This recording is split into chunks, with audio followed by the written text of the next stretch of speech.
ஓம் வக்னி மண்டல வாசினி நமகா.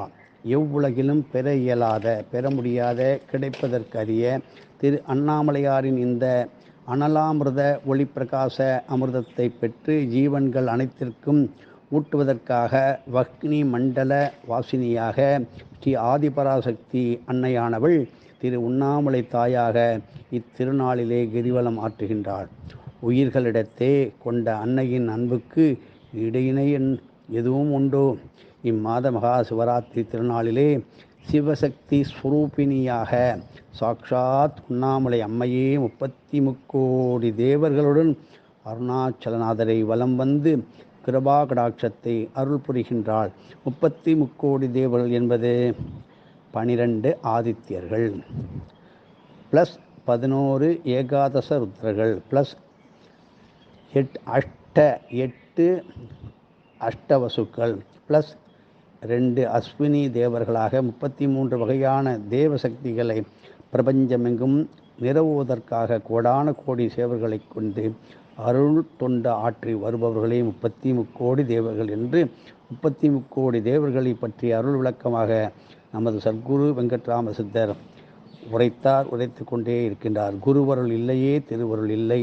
உத்தம குருவை அவ்வளவு எளிதில் கலியுலகில் பெற முடியாது. அப்படி கிடைத்தாலும் சிக்கென்று பிடித்து வைராக்கியத்துடன் குரு காட்டும் வழியில் செல்ல பித்திருக்களின் ஆசியும் பெற்றோர்களின் ஆசியும் இங்கே வேண்டும். குரு இல்லையே என்று இயங்குவோருக்கு இந்த மாத சிவராத்திரியிலே கிரிவலம் வரும் ஸ்ரீ ஜலாதிப மகரிஷி நல்ல வழி காட்டுவார்.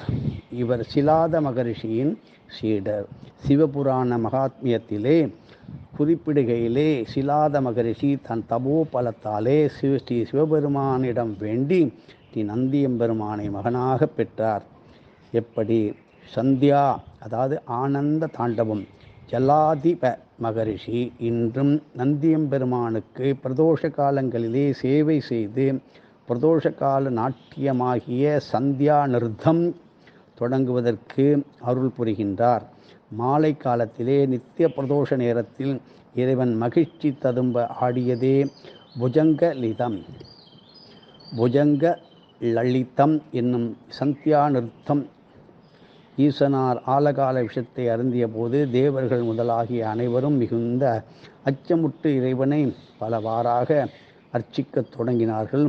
தசமியிலே பார்க்கடலை கடைந்து, ஏகாதசியில் பரமசிவன் நஞ்சுண்டு, துவாதசியில் பெருமாள் அயர்ந்து, திரையோதசியில் தேவர்களின் வேண்டுகோளுக்கு இணங்க நந்தியம்பெருமான் கொம்பின் நடுவே சந்தியா நிறுத்தமாக எல்லையில்லா ஆனந்த தாண்டவம் புரிகின்றார் இறைவன்.